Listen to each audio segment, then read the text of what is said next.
The distress beacon cut through the void like a scream in the darkness. Captain Nira pressed her trembling appendages against the communications console of the trading vessel Gentle Current, watching helplessly as the raider ships closed in around them. Her people, the Kalani, had known peace for 3 centuries.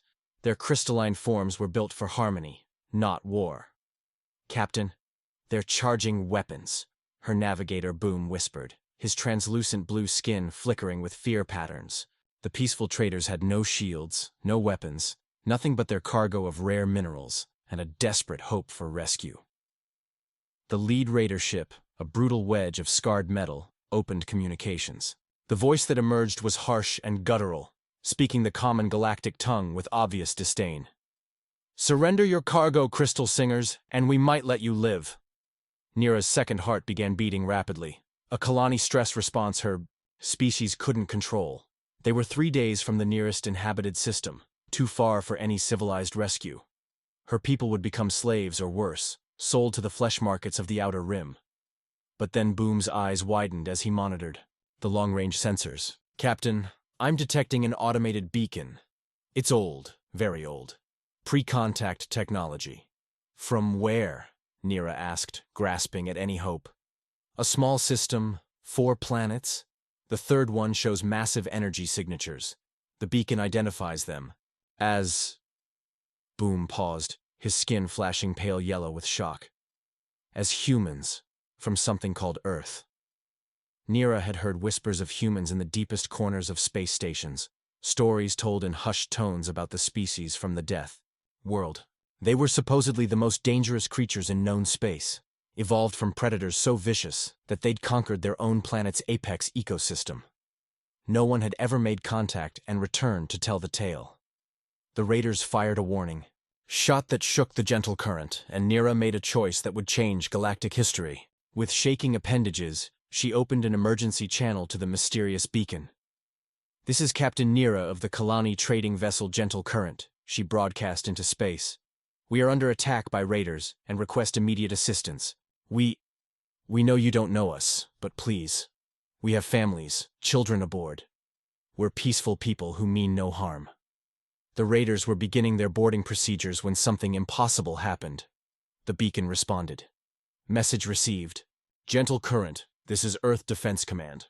We're tracking your position and detecting multiple hostile vessels. Hold tight, help is coming." The voice was calm, measured, and utterly terrifying in its confidence. Boom stared at his instruments in disbelief. "Captain, 3 ships just translated out of hyperspace. They're coming from the human system, and they're moving faster than anything I've ever seen." On the tactical display, 3 vessels appeared that defied every assumption about ship design. They were angular, aggressive-looking craft that seemed designed for one purpose: war. Unlike the elegant curves of Kalani architecture, or even the brutal efficiency of raider vessels, these human ships looked like they'd been forged in the heart of a star and tempered in the void itself. The lead raider ship suddenly went silent, then erupted in panicked communications on open channels. "What are those things? Where did they come from?" "Unknown vessel. This is the human destroyer Relentless," came another transmission, this one directed at the raiders. The voice carried an authority that made even Nira's peaceful heart shiver. "You are engaging in piracy against a vessel that has requested our protection. Stand down immediately or face the consequences." Nira watched in amazement as the 3 human ships took formation around her vessel with practiced precision. They moved like predators, deadly, graceful, and absolutely confident in their superiority. The raiders, who had seemed so threatening moments before, now appeared small and fragile in comparison. "This is going to be interesting," Boom whispered. His fear patterns now mixed with something else: hope. The galaxy was about to learn why humans were called Deathworlders, and why that reputation, terrifying as it was, might be exactly what the innocent needed. Fleet Admiral Kane studied the tactical display from the bridge of the Relentless, his weathered face illuminated by the blue glow of holographic projections. 30 years of naval service had prepared him for many scenarios, but first contact with an alien species while they were under attack wasn't covered in any manual. "Sir, the aliens are maintaining position as ordered," reported Lieutenant Commander Ross, his tactical officer. The raiders have 12 ships total, armed merchants by the look of them. Nothing we can't handle. Kane nodded, his mind racing through the implications. 3 hours ago, they'd been conducting routine patrol exercises in the outer system when the distress call arrived. The translation algorithms had worked better than expected, painting a picture of a peaceful species under attack by pirates. The decision to respond had been instinctive. No one deserved to die alone in the void.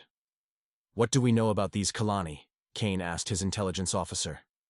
"From the transmission data, they appear to be a crystalline, silicon-based species. Their ship design suggests advanced but peaceful technology. Minimal armor, no visible weapons. They mentioned children aboard, which indicates family-based social structures." Kane felt a familiar tightness in his chest. In his early career, he'd served on merchant marine protection duty. Pirates were the same everywhere, apparently. Predators who targeted the innocent. And the raiders? Mixed species by the communication patterns. Looks like your standard pirate confederation. They pick on soft targets and run when faced with real opposition. The admiral studied the formation of enemy ships. They'd spread out around the alien vessel like wolves circling wounded prey. Confident in their superiority, they had no idea what they were facing. "Sir," his communications officer interrupted, "we're receiving multiple transmissions from the raiders. They want to know what we are, and they're demanding we leave their territory." Kane allowed himself a cold smile. "Put me through to all vessels, including our new friends." The channel opened, and Kane could hear the alien translator working, in real time, converting his words into their musical language. "This is Admiral Kane of the Earth Defense Fleet. To the vessel Gentle Current, remain in position and prepare to receive medical assistance if needed. To the raiders, you have attacked a vessel under human protection. You will cease all hostile actions and withdraw immediately." The lead raider's response was predictably arrogant. "Human? Never heard of you, Deathworlder. This is our space. Now, take your primitive ships and—" Kane cut the transmission and turned to his tactical officer. "They know what we are?" "Apparently we have a reputation, sir. From what I'm gathering from intercepted communications, the galaxy knows about Earth. They call us Deathworlders. Species evolved on hostile planets. We're considered extremely dangerous." "Are we?" Kane asked quietly. Ross glanced around. The bridge, taking in the efficient crew, the advanced weapon systems, the ships designed for one purpose: protecting humanity's interests with overwhelming force. "Yes, sir. I believe we are." The raider leader opened communications again, this time sounding less confident. "Look, Deathworlders, you don't understand galactic politics. These crystal singers are in our territory. Just take your cut and move on. No need for unnecessary violence." Kane's expression hardened. In his experience, there was only one language pirates understood: negative. You attacked civilians who requested our protection. That makes this our business. "Your protection?" The raider's voice now carried a note of concern. "You don't even know these aliens." "We know enough," Kane replied. "They asked for help." The simplicity of his statement seemed to confuse the raiders. Through the alien communication channels, Kane could hear them debating among themselves in multiple languages. Apparently, the concept of helping strangers was foreign to them. "Admiral," his sensor officer reported, "the alien vessel is hailing us directly." Kane nodded for the connection to be opened. The voice that emerged was musical, almost crystalline in quality, and despite the translation, carried obvious gratitude and terror in equal measure. "Admiral Kane, this is Captain Nira. We don't understand why you would help us, but we are grateful beyond words.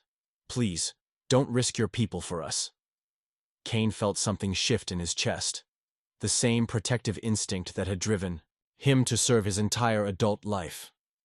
"Captain Nira, we're going to get you home safely. That's a promise." As he spoke, Kane was already calculating firing solutions and deployment patterns. The pirates had made their choice when they attacked civilians. Now they would learn why humanity had earned its fearsome reputation among the stars. The age of human isolation was ending, and it was beginning with an act of protection rather than conquest. The silence stretched across space like a held breath. 12 raider ships faced 3 human destroyers in a standoff that would echo through galactic history. Captain Nira watched from the bridge of the gentle current, her crystalline form trembling, as she witnessed the impossible, someone willing to fight for strangers. Admiral Kane's voice cut through the tension with military precision. "Raiders, this is your final warning. Withdraw now or face the consequences." The pirate leader's response dripped with false bravado. 3 ships against 12. You Deathworlders are supposed to be dangerous, not suicidal. Last chance to walk away before we show you how real pirates fight. Kane's tactical officer, Ross, leaned forward at his console. "Sir, they're powering weapons and moving into attack formation. Energy signatures suggest plasma cannons and missile systems. Standard pirate loadout." "Defensive posture," Kane ordered, calmly. "Let them make the first move." The lead raider ship opened fire, sending a volley of plasma bolts toward the Relentless. What happened next shattered every assumption about human technology. The destroyer's point defense systems activated like a deadly constellation, tracking and eliminating incoming fire with computer-precise accuracy. Not a single shot reached the human vessel's hull. Simultaneously, the Relentless and her sister ships began their counterattack. Captain Nira had never seen weapons like these. Instead of the crude plasma cannons common throughout the galaxy, the human ships fired coherent energy beams that cut through space at light speed. The raiders' shields, which had seemed so formidable, collapsed like paper before a flame.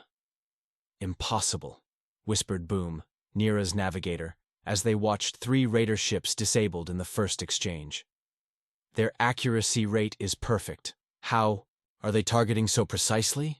The answer became clear as the human formation shifted with ballet-like grace. Each destroyer moved in perfect coordination with its companions, creating overlapping fields of fire that left no escape routes.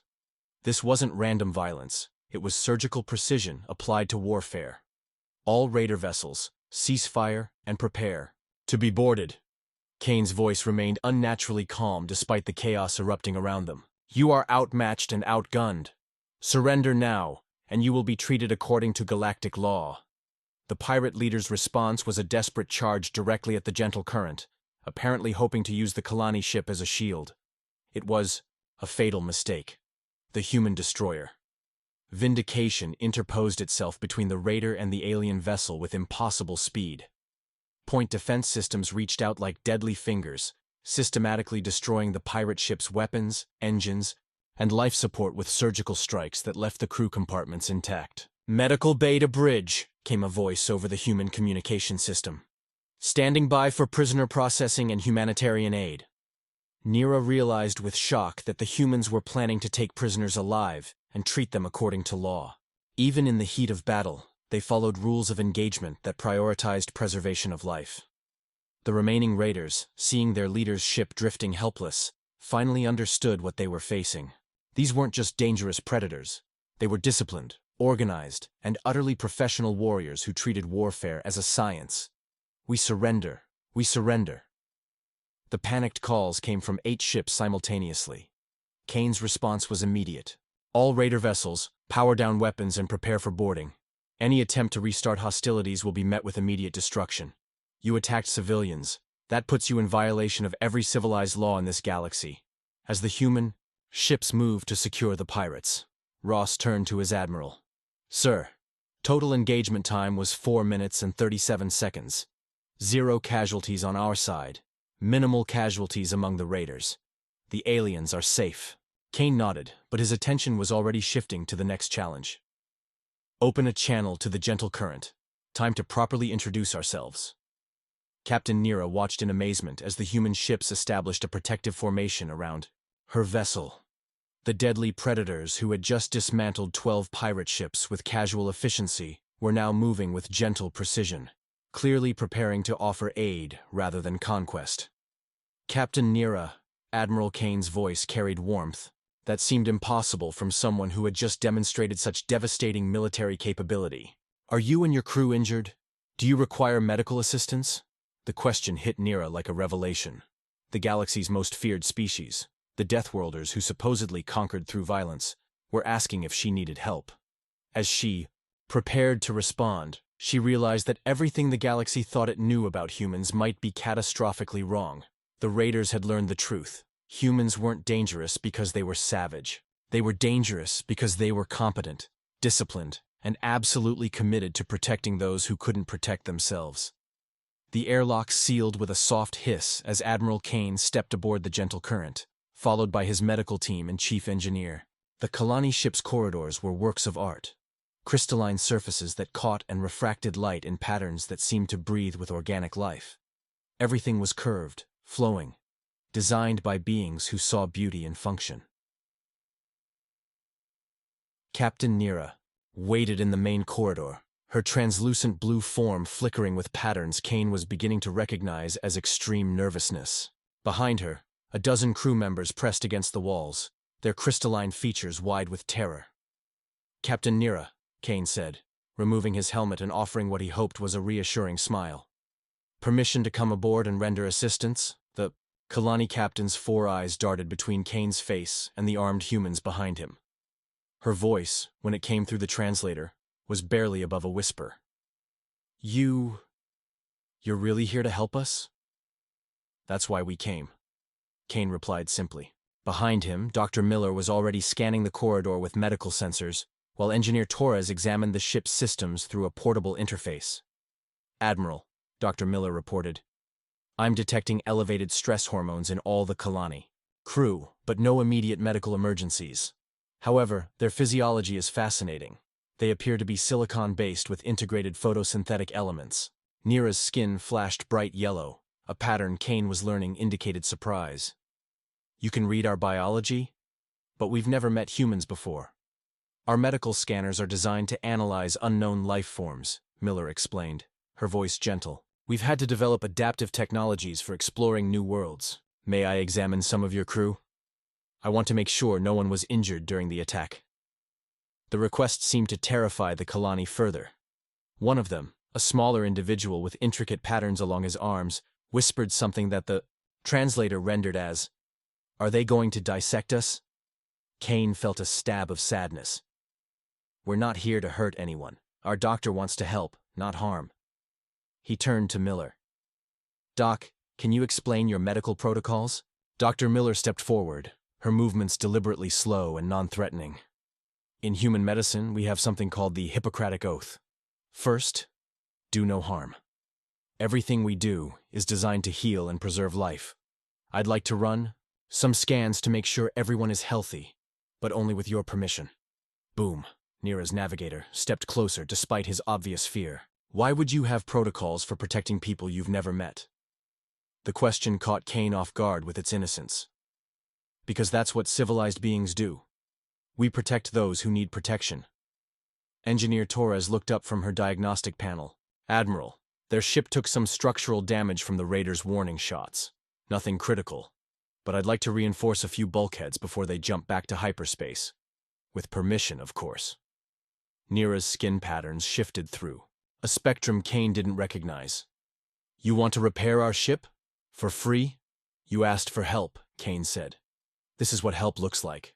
Over the next hour, the humans worked with quiet efficiency throughout the Kalani vessel. Dr. Miller conducted non-invasive medical scans, finding that 2 crew members had stress fractures in their crystalline structures, apparently a common Kalani injury under extreme fear. She treated them with a combination of harmonic resonance therapy and mineral supplements that she synthesized from the ship's own stores. Engineer Torres reinforced the damaged bulkheads and upgraded several systems along the way, her modifications improving the ship's efficiency by 15%. When Nira asked why she was making improvements beyond simple repairs, Torres shrugged. "Because I can. Your people built a beautiful ship. It deserves to work at peak performance." Gradually, the Kalani crew began to relax. They watched in fascination as the humans worked, asking careful questions about the technology and methods being employed. Kane found himself in conversation with Boom about navigation techniques, while other crew members gathered around Torres to learn about her engineering modifications. "Admiral," Nira said quietly, approaching Kane as his team finished their work. "I must ask, what do you want in return for this aid?" Kane considered the question seriously. "We want you to get home safely. We want the pirates to face justice.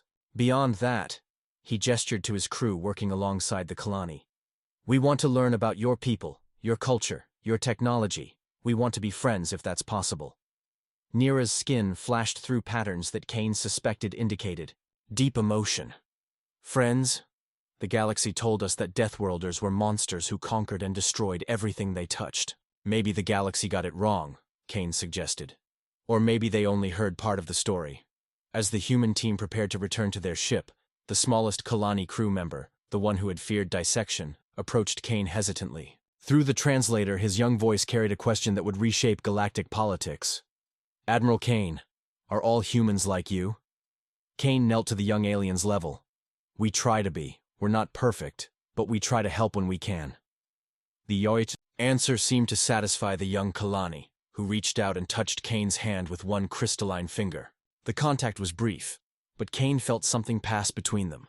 Trust, perhaps, or the beginning of understanding. As the humans returned to their ship, Captain Nira stood in her airlock watching them go. For the first time in galactic history, someone had met the legendary Deathworlders and lived to tell a very different story than the one the galaxy expected. The gentle current hung in space like a living jewel, its crystalline hull catching starlight, while human and Kalani engineers worked together to complete the final repairs. Captain Nira floated in her ship's observation lounge alongside Admiral Kane, sharing what her people called deep communion, an exchange of knowledge that went beyond mere conversation. Your ships, Nira said, her musical voice filled with wonder. They're not just weapons, they're protectors. Kane nodded, watching the Relentless maintain its protective orbit. Every human military vessel is designed with dual purpose, to defend against threats and to render aid when needed. We learned long ago that the same technologies that make us dangerous also make us capable of helping others. Through the transparent walls, they could see the captured raider ships being escorted by the human destroyers. The pirates would be delivered to the nearest galactic law enforcement station, their victims' testimony ensuring proper justice. It was a concept that seemed to amaze the Kalani. In our experience, Boom said, joining the conversation, most species either ignore piracy or participate in it. The idea that someone would hunt down criminals just to protect strangers is unprecedented. Dr. Miller approached their group, her medical scanner showing data streams that fascinated the Kalani scientists. Captain Nira, I've been studying the biological data you shared. Your people's photosynthetic capabilities are remarkable. You can literally sustain yourselves on starlight alone. It's a survival adaptation, Nira explained. Our homeworld has long seasons of darkness. We evolved to store light energy for extended periods. That explains why your ship designs prioritize transparency, Kane observed. You need light access even during space travel. The conversation was interrupted by Kane's communications officer. Admiral, we're receiving multiple transmissions from the Kalani homeworld. They want to know why we're escorting their ship. Nira's skin pattern shifted to deep blue. What Kane had learned indicated embarrassment. Admiral, I should warn you. My government will be concerned about human involvement. The stories they've heard about your species.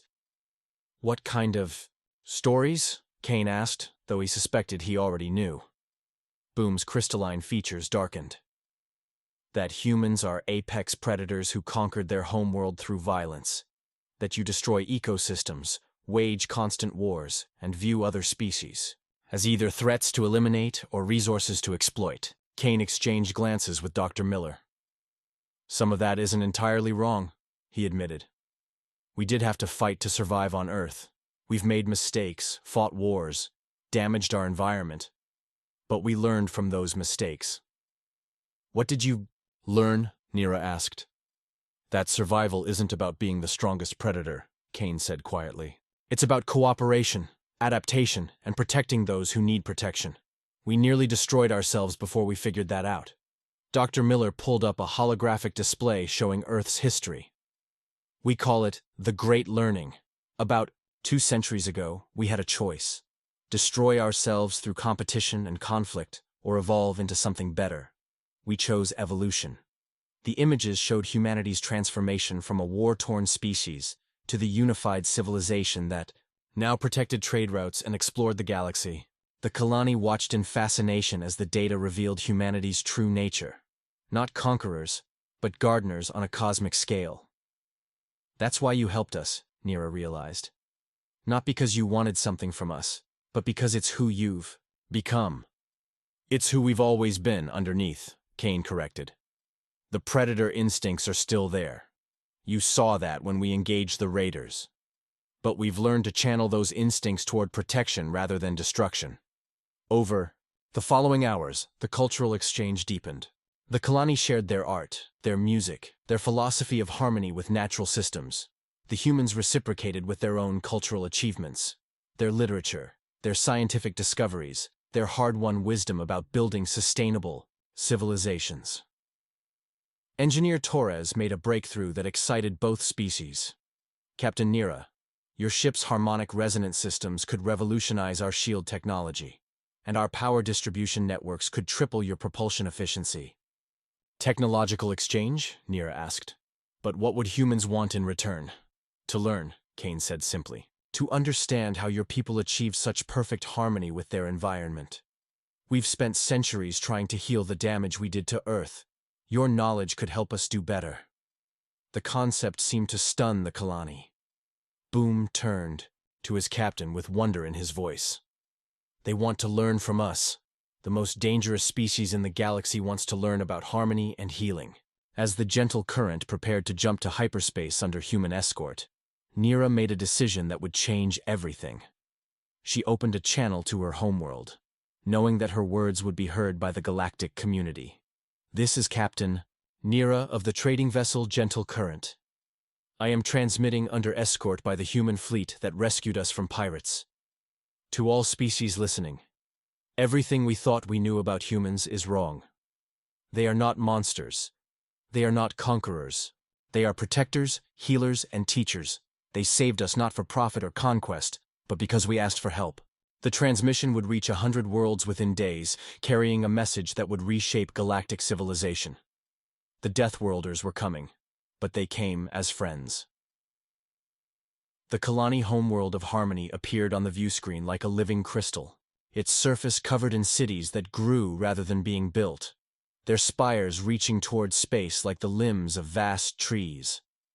Admiral Kane stood on the bridge of the Relentless, watching as the planet's beauty took his breath away. Admiral, his communications officer reported with tension in her voice, we're being hailed by the Kalani Defense Fleet. 47 vessels in defensive formation, and they're not happy. Through the viewport, Kane could see the assembled fleet. Elegant ships that looked like works of art, but bristled with energy weapons. They had positioned themselves between the human escorts and their homeworld, ready for battle. This is Fleet Commander Harmony Song of the Kalani Defense Force, came the transmission, the translator struggling with the musical complexities of the alien language. Unknown human vessels. You will release our citizenship immediately and withdraw from the system. Any aggressive action will be met with overwhelming force. Captain Nira's voice crackled through the comm system from the Gentle Current. Fleet Commander, this is Captain Nira. The humans are not aggressors. They rescued us from raiders and are providing safe escort home. Captain Nira, we have received your unusual transmissions. However, we cannot take chances with a Deathworlder fleet. These humans may have deceived you or coerced your cooperation. Kane sighed, recognizing the familiar pattern of fear-based decision-making. Open a channel to the Kalani fleet. Let's see if we can avoid a misunderstanding that gets people killed. Fleet Commander Harmony Song, this is Admiral Kane of the Earth Defense Fleet. We have no hostile intentions toward your world or your people. We responded to a distress call and are simply ensuring safe passage home for the Gentle Current and her crew. The response carried centuries of accumulated fear. Admiral Kane, your species' reputation precedes you. We know what Deathworlders do to peaceful civilizations. Withdraw now, and we will not consider this an act of war. Dr. Miller looked up from her medical station. Admiral, I'm detecting massive stress responses from the Kalani crews. They're terrified but determined to fight. This could get very ugly very quickly. Kane made a decision that would become legend throughout the galaxy. All ships, hold position but power down weapons. Deploy medical and engineering teams to shuttles. Non-combat personnel only. If these people need proof of our intentions, we'll show them. Sir? Lieutenant Commander Ross questioned. We'll be defensively vulnerable. Sometimes the strongest thing you can do is show trust first, Kane replied. He opened a channel to both the Kalani fleet and the Gentle Current. All vessels, this is Admiral Kane. I am ordering my ships to power down offensive systems and deploy humanitarian teams. If the Kalani Defense Fleet wishes to fire on unarmed medical shuttles, that is their choice. The silence that followed stretched for long minutes. On the Kalani homeworld, billions watched their view screens as human shuttles launched from the destroyers. Small, defenseless craft carrying doctors and engineers instead of marines and weapons. Captain Nira's voice broke the tension. Fleet Commander, I am transmitting my ship's sensor logs and personal recordings. Please review the evidence before making any irreversible decisions. As the data flowed through the Kalani networks, a transformation began. The sensor logs showed the surgical precision of the human attack on the raiders, weapons that disabled, rather than destroyed, tactics that preserved life wherever possible. The personal recordings revealed humans treating injured Kalani with gentle care, repairing their ship without being asked, and refusing any payment for their services. Fleet, Commander Harmony Song's voice, when it came again, carried confusion and wonder. This cannot be accurate. Deathworlders do not behave in this manner. Commander, Kane said quietly, maybe it's time to question what you think you know about Deathworlders. We're not asking you to trust us completely. We're asking you to judge us by our actions, not our reputation.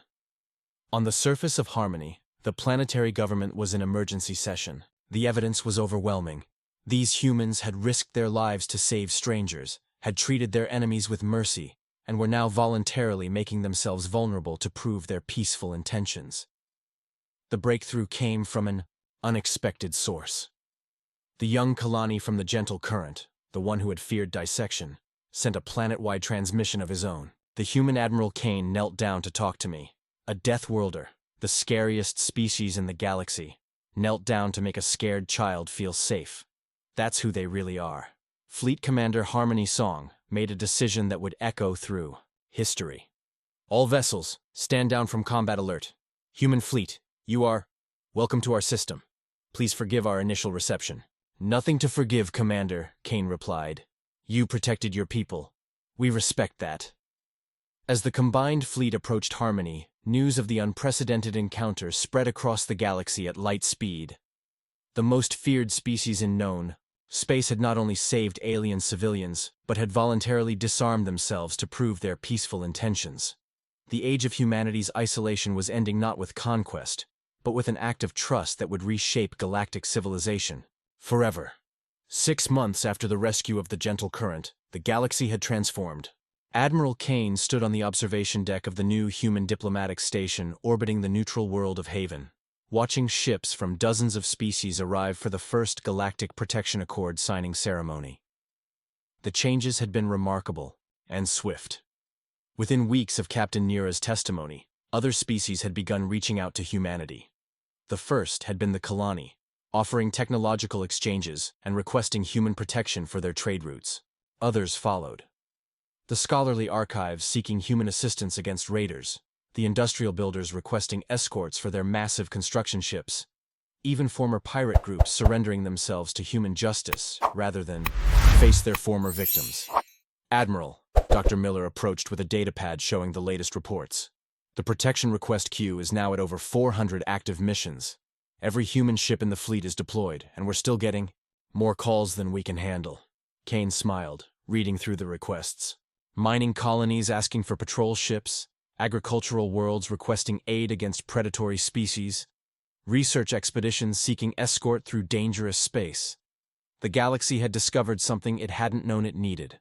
Someone willing to help without asking for conquest in return.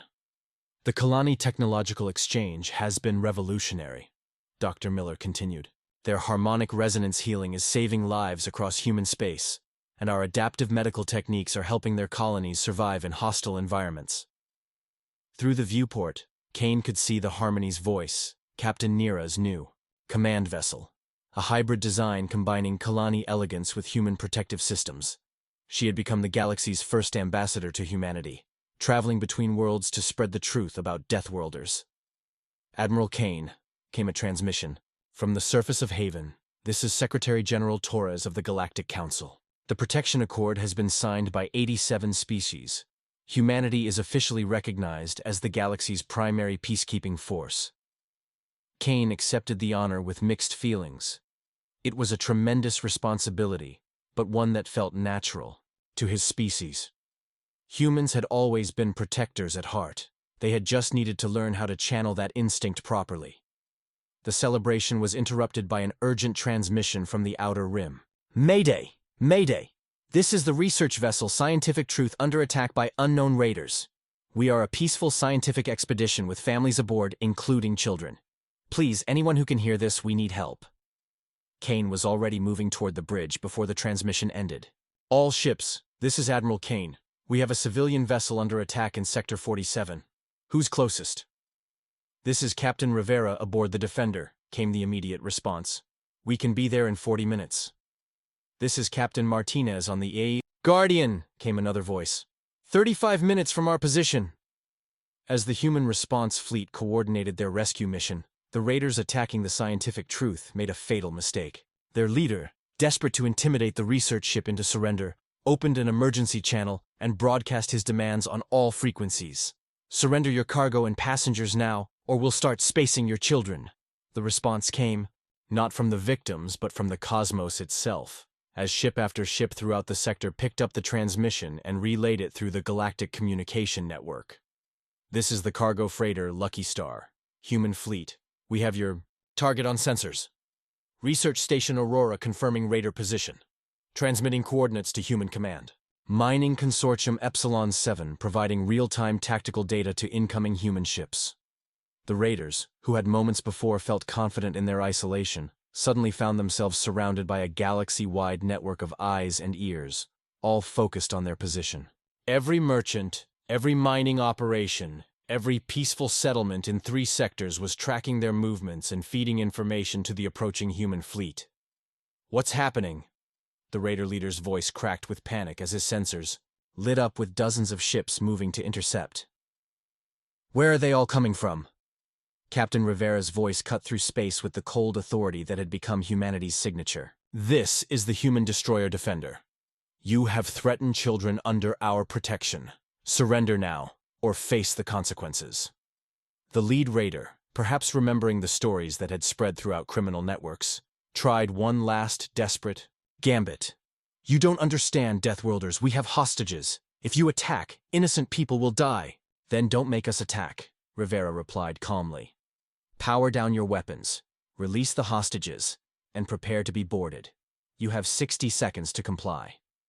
What followed entered galactic legend as the 30-second war. The raiders, faced with the choice between surrender and annihilation, chose poorly. Their opening salvo was met by defensive fire so precise it disabled their weapons without breaching their life support systems. Their attempt to flee was thwarted by tactical positioning that had been planned before they even knew they were surrounded.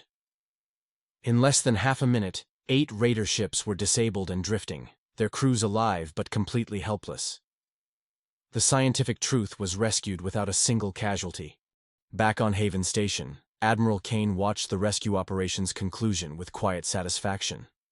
The galaxy had learned something important about humanity that day. Not just that they were dangerous, but that they were efficient, precise, and absolutely committed to protecting the innocent. Admiral, his communications officer reported, we're receiving a transmission from the Scientific Truth.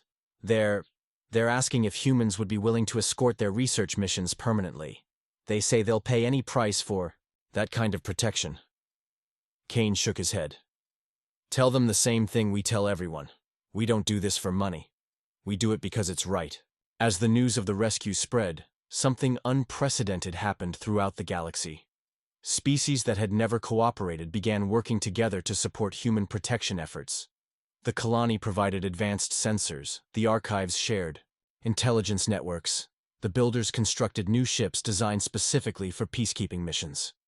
For the first time in galactic history, dozens of species were united not by conquest or trade agreements, but by a shared understanding that some things were worth protecting together. Captain Nira's voice came through the station's communication system, transmitted from her position near the galactic core. Admiral Kane, I have news from the Council of Worlds. They're proposing something called the Deathworlder Doctrine. Any species that attacks civilians automatically faces response from the entire galactic community, coordinated by human forces. Kane smiled, understanding the implications. Humanity had become more than protectors. They had become the catalyst for a galactic civilization based on mutual defense, rather than mutual exploitation. There's something else, Admiral, Nira continued. The young ones, the children of dozens of species, they're starting to call humans the guardian angels. They say we're the species that appears when someone needs help. Looking out at the ships gathering around Haven Station, human vessels working alongside alien designs, crews sharing technology and techniques, former enemies now united in common cause, Kane realized that humanity had found its true purpose, among the stars. They weren't conquerors or destroyers. They were what the galaxy had always needed but never dared hope for. Someone strong enough to protect the weak, wise enough to show mercy, and brave enough to stand between the innocent and those who would harm them. The Deathworlders had indeed come to the galaxy. They had come as guardians, teachers, and friends, and the universe would never be the same. In the depths of space, somewhere in the outer rim, another distress call was beginning to form. But this time, the message that would echo across the cosmos would strike fear into the hearts of every pirate, raider, and predator in known space. Mayday, Mayday. This is a peaceful vessel under attack. We are requesting immediate assistance from any human ships in the area. Deathworlder fleet, please respond. The galaxy's most dangerous species was always listening, and they always answered the call.